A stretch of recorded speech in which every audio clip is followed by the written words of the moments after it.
예, 안녕하십니까. 자, 오늘은 적천수천미를 하는 날이죠. 예, 성정장. 오늘 금을 하는 날이지만 네 번째인데, 예, 다섯 번째 강의가 되나 그래요. 이 성정장은 꽤 깁니다. 12가지 종류로 다 나와 있어요. 절이. 예, 성정편이죠. 그러니까 장이고요. 원문이 이렇습니다. 오기, 불력, 어그러지지 말아야 돼요. 그래야만이 성정이 중화가 된다. 탁난 평화하면은요, 성정이 괴역하다, 괴팍해진다라는 것이죠. 오늘은 금을 할 차례인데요. 금은 술을 만나야 된다고 말씀을 하세요. 그러면서 지나치게 금이 강했을 땐 어떤 성질이 나오더라 라는 것과 금은 적은데 물이 많은 경우, 이건 금수장관이죠. 그런 경우는 성질이 어떻다라는 것을 또 말씀을 하세요.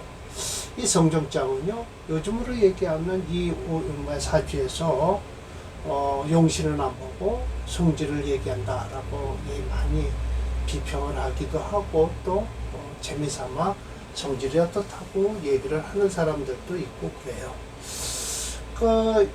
사례명전 2개뿐이었고요. 오늘 금에 대해서 설명을 하다 보니까 다시 임철조 선생님의 설명을 좀 더 해야 될 것 같습니다. 이시와 오기자란 뭐냐? 오행이에요. 그래서 천천에선 낙서의 기운이다 라고 해서 양은 그 사정이란 곳 이렇게 해서 동서남북이에요. 이게 금이고요. 이게 서고요.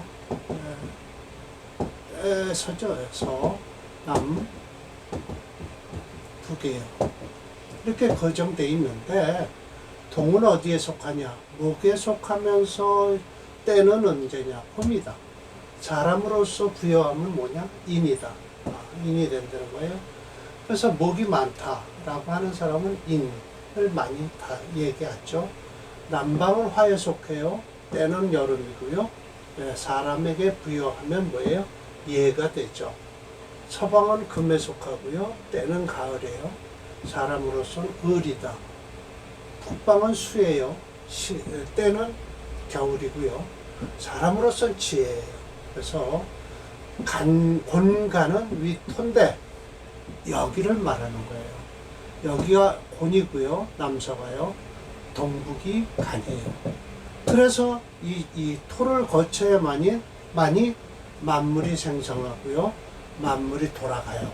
토를 거쳐야 돼요. 꼭 익은 게 토를 거쳐서 결실을 맺는 거고요. 없던 게 토를 거쳐서 생하게 되죠. 그래서 고는 그 사람이에요. 여기에 거하죠. 화로서 생을 해갖고 토를 생하는 거예요. 그 토가 금을 생하는 거죠. 결과가 나오는 것이에요. 그리고 간은요, 동북방에 있는데요. 고는, 동북방인데요. 만물은 배, 주, 우, 토, 모두 주가 된다. 만물의 주는 토다, 이거예요. 토가 아니면 만물이 생할 수가 없다. 그래서, 겨울이 다 되면 동진, 춘내가, 봄이 오게 되는데, 토가 아니면 불능지수, 물을 막을 수가 없고요. 토가 아니면 불능제목, 토가 아니면 등이 목을 키울 수가 없다. 오직 인의예지의 성질은요, 어디가 나오냐? 비신, 믿음이 없으면 불능성, 이루어질 수가 없다. 그러니까 토예요. 신은 믿을 신자는요. 고로 성인은 역에다가 가는 동북자요. 즉 믿음이 있어야만이 그것을 이룰 수 있다. 믿음이 있어야만이 이루어진다 라고 하는 뜻이 있어요. 그러면서 이렇게 사람에게 부어인자, 사람에게 부여했을 때는 반드시 중요한 건 오행이 불력, 어그러지지 말아야 돼요. 오행이요. 그러면서 중화순수해야 된다. 즉 그래야만이 측은, 사양, 성실한 정이 나온다. 그것이 만약 편과하게 되면, 편과나 혼탁하게 되면, 또는 퇴과하거나 불급되면, 즉 어떻게 돼? 뭐가 있어요? 시비지신만 있고요. 괴역지신만 있고요. 교지심, 교만하고 오만한 성질만 생긴다라고 하시면서 천초 선생이 그렇게 말씀하셨어요. 그래도 첫 번째 화를 말씀하셨고요. 두 번째 술을 말씀하셨고, 지난번에 목을 말씀하셨어요. 오늘 금이겠죠? 예, 금을 설명을 하실 겁니다. 예, 그래서 이렇게 금이, 예, 이 원문 4번인데요. 사라졌네요. 금 원문 4. 예, 금은, 예, 수의 유통, 수로서 유통시켜야 된다라는 거예요. 예, 금은 수로서 유통시켜야 된다.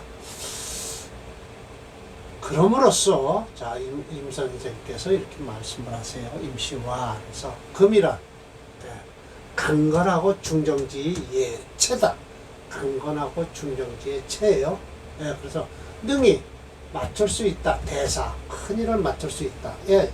그래서 금으로 이루어졌으면 종역격이라고 그러죠. 첫 번째는 종역격이고요. 두 번째는 금수상관격이에요. 그래서 첫 번째는 참 좋게 말씀을 하시는데, 두 번째는 금수상관격의 희경관, 겨울금은 관을 즐긴다, 병화를 즐긴다 하는데, 그 병화가 있어도 못 쓸 정도의 병신이 되고 나면 그 병신은 쓰지 못해요. 그러면 그 병신은 어떻게든지 대운에서 죽여야 되는데, 그 병신이 살아난 대운이 오면 패망을 한다. 그런 거예요. 용신을 쓰지 못할 때는요, 아예 포기를 해야죠. 그 포기한 용신이 살아날 때는 그 사주에서 어그러져 버려요. 예, 그게 참 문제라는 거죠. 그래서 큰 일을 맡을 수 있고요. 큰 대모, 그러니까 꽤 멋자거든요. 그래서 큰 사업을, 예, 결단할 수 있다. 견수, 물을 보면 유증유 흐른다. 그래서 통한다.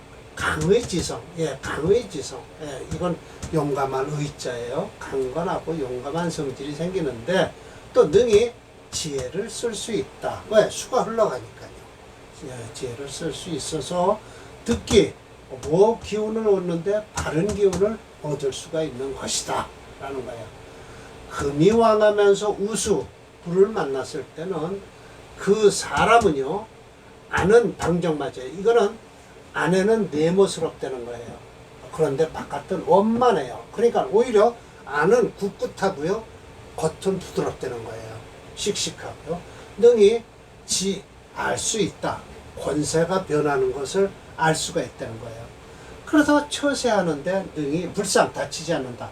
겸손하고 혜택스러운 것. 그러니까 이건 남이 주고 받는 거에 대해서 상처가 입지 않게 한다는 거예요. 또 행동거지는 어떻게 했냐. 안으로는 스스로가 합당한 걸, 스스로가 자기를 지키고요.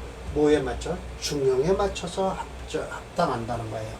그런데 듣기, 그 기운을 뭘로 얻으면? 편자, 지금 이제 두 번째 사주예요.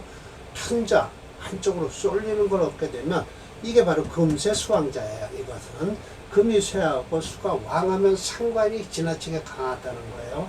그 사람은요, 작사, 일을 저지르는 게요. 다시요. 이렇게 다시 한번 흔들어 줘야 되겠죠. 작사, 황당하다는 거예요. 작사, 일하는 것이 꼭 황당하고요. 어떻게 해요? 입으로는 옳다라고 하면서도 마음속으로는 에이 그게 아니야 라고 하고요. 이후 협술, 협잡한 기술을 가지고 대인, 사람을 기다린다. 다른 사람의 마음을 딱 떠보고 기다린다는 거예요. 사기성이 있다는 거죠. 협술이란. 그런 거예요. 오늘 사례명조가 두 개가 있는데요. 첫 번째는 참 양위격으로 해서요. 이건 금화기격으로 나옵니다. 특수격으로요. 왜? 6월에 태어난 경금일주. 양인격도 되고요. 을경합하고요. 이 사주는요, 용신을 뭘로 쓴다? 이렇게 상관생재를 쓰게 되어 있습니다. 근데 대운이 상관생재운으로 흐르죠. 그러니까 운이 참 좋다라고 말씀을 하시고 계십니다. 자, 해설 봅시다. 경생 6월이에요. 양인격입니다. 또 연시에 신유가 있습니다. 그러네요. 또 신유가 있고. 추금 예예, 가을끈이 예리하다라는 거예요. 반가운 것은 자의 자수를 깔고 앉았는 거예요. 투추 투출하길 계수원신이 투출했네요, 여기요. 그래서 참 좋죠. 유통금성, 금의 기운을 유통시키고요. 설기정화, 설하기를 화려하고 엑기스의 이거는 정액이라고 그러죠. 그러다 위인이 맡았다. 대사를 맡고요. 토치, 펼쳐요. 어떻게? 유방이라고 해서 네모 반듯하게 똑바로, 아주 처세가 그렇다는 거예요. 또 처한 건 번잡한 데 처했어도요. 주장만큼은 불미, 꺾이지를 않는 거예요. 올곧게 나가는 거예요. 또 관계하고 호시, 관계하면서도 시혜를 베풀기를 좋아했어요. 극기, 내 자신은 극기를 하면서 리인, 다른 사람한테 이롭게 행동을 했다는 거죠. 참 좋게 설명을 하고 계세요. 대운이 잘 어울립니다. 그래서 참, 자, 10회 처음에 격국노는요, 경생유월이라요. 양인격이죠. 이 양인은요, 제복을 시켜야 아름답다 하였으나, 임철조 중화에서는 제복이 아니고 설기하는 용시를 쓴다고 했다. 물론 제복을 시키는 관사로행이 사주에 있으면 다행이고요. 만약 이 관사로행이 없으면 반대로 설기하는 식상성을 상신으로 할 수 있다고 또 격국론에서도 그렇게 말씀을 하세요. 자, 무게중심 오행책로로는 뭐 지수 필요 없이요. 금이죠. 금체. 그래서 금화기격으로 나와요. 그래서 대운은 오히려 관사로를 보면 불매하게 될 것이다 라고 합니다. 다음은 관사를 있는데도 못 쓰는 사주는요.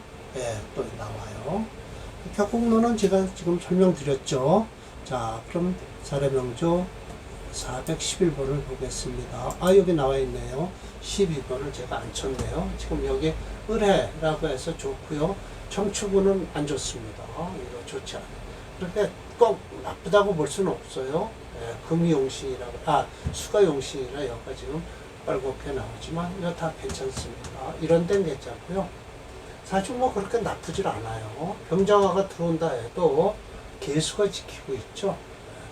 무기토가 들어오면요, 또 가불목이 기다리고 있죠. 그래서 참 사주 참 좋은 사주입니다. 진토대운도 좋습니다. 사화도 또 들어와도요, 사유축 금국을 이루고 있어서요, 불도 좋고 물도 좋고 금도 좋고 목도 좋은 그러한 사주가 됐네요. 자, 다음으로 또 412번을 봅시다. 이게 상관격이 됐습니다. 자월에 태어난 경금일주예요. 수가 너무 강하죠. 그래서 금수상관 희경관을 해야 되는데요. 이거 평관 쓸 수가 없네요. 뿌리가 없고 용신 용력이 부족해서 절대 쓸 수 없습니다. 그래서 수체 토하용조에서 불용을 하니까 뭐예요? 수를 중심으로 해서 금수 목을 쓰죠. 그럼 이 목은만큼은 좋을 것이다. 병진대운까지 괜찮을 것 같아요. 병화대운에는 좀 안 좋군요. 병화대운엔 임수가 크고라니까 안 좋겠는데요. 진토는 그래도 괜찮을 텐데요. 이걸 넘기고 나면 이 정사대운은 또 끝납니다. 사실은. 일단 병대운이 좀 안 좋네요. 자, 경생중동했어요. 해자 해서 이게 사실 중동이면요 12월 달이니까 추워요. 자월이면 그건 뭐예요? 저게 되죠. 동짓달이 되죠. 그러니까 춥죠. 천간 양투 임수했어요. 지회 수국으로고요. 신자지에 수국을 했네요. 금세수왕. 그래서 본래 속 어디에 속하냐? 편상. 편관 현상이죠. 이거 술은 너무 쏠렸어요. 갱염, 더욱거리는 것은 시투, 병화, 혼국. 이 병화 쓸데없는 게 괜히 투출한 거예요. 금은 주로 을이다. 그리고 뭐한 목, 이렇게 네모 반듯한 거, 방정 맞다라고 했을 때 이겁니다. 을이와 방정을 주로 하는데, 수는 또 뭐를 핸들링, 이걸 딱 이거 운전사 했을 때, 기관사 했을 때 잡다예요. 사직 하면 저게 있죠. 그래서 이게 수는 잡는 거예요. 뭘 잡아요? 지혜와 원만함을 잡는 거예요. 의리와 방정함을 잡고요. 수는 지혜와 원만함. 이건 둥그런 거예요. 지혜와 둥그럼, 의리와 네모 반듯함을 잡는데, 금다수소, 금이 많고 수가 작으면 지혜와 둥그럼과 행동거지가 원만하다. 그런데 수가 엄하고요. 금이 쇠하면 방정 맞은 기가 끊어진다는 거예요. 이게 벌써 방정하죠. 예, 기가 끊어지고 원만하고 지혜스러운 게 어떻게 돼요? 심성, 마음속으로만 성하게 된다는 거예요. 그래서 중년운에 봉, 화토 여기에요. 화토를 만나면 충격, 임수지성, 임수의 성질을 건드리는 바람에 형상파모했다. 그래서 재산이니 재산은 흩어지고 사람은 떠나게 되고 반생 간사, 반생 그저 평생 동안 간사한 일만 하고요. 유인 유인한다고 그러죠. 사람을 끌어들이는 게 재물로서만 보고요. 그러는 바람에 진부 동류, 모두 다 어디다 붙였어요? 동쪽에 흐르는 물에다 다 떠내려 보낸 거예요. 자, 동쪽에 흐르는 물에다 떠내버렸다라는 것은 중국은 우리나라를 쳐다보면 동쪽입니다. 그래서 중국은 우리가 서해는요, 중국의 동해가 됩니다. 예, 황해라고 그러죠. 그래서 동서양을 그냥 하지 말고 황토물이 나오는 거, 그 황해는 왜 황해라고 했을까요? 예, 저 양자강에서 흐르는 물이 전부 황토빛이라 그렇게 얘기를 한 거죠. 양자강이 맞나요? 황하강인가요? 네, 황하강이네요. 양자강이 아니라요. 그래서 황하다라고 해서 누런물이 흐른다 해서 황해라고 하는 겁니다. 진부동류라 했다. 범인, 이 궁이 사람이 일반적으로 사람이 궁달에 빈관함에 달하거나 부기가 되는 것은 이거 숫자는요 뭐예요? 이거 하나 둘 셋은 숫자가 아니라 우리가 말하는 어디에 사주명리 매화지수 이렇게 얘기를 하죠. 수에 이미 정주 정해진 것이니 군자가 즐기는 것은 납득 위군자 군자로서의 그 즐거움을 즐기는 것이고 소인이 구부러진 것은 스스로가 왜 소인답게 이렇게 왕 하면 이거는 구부랑자입니다. 그래서 소인이 구부러진 건 스스로가 소인이 되려고 구부러지는 것이다 라고 해서 군자 자락 스스로가 즐긴다라는 건 군자가 되기 위함이요. 소인이 구부러지는 것은 스스로가 자기 자신이 소인이 되게끔 해서 구부리는 것이다 라는 거예요. 그런데 그런 것은 어떻게 되냐? 이 수에 이미 팔자에 이미 정해져 있다라는 것이죠. 그래서 참 안타까운 사주가 됐습니다. 이 명조 시간의 평관인 병화가 병신이 됐어요. 물론 이 태어나서 이 병신인 병화를 살리는 운에 흘렀기에 병신을 제거하지도 못한 상태가 된 것이다. 한마디로 이 병화는 대운이 동남방 목화운으로 흘렀기에 계륵이 되었다고 할 것이다.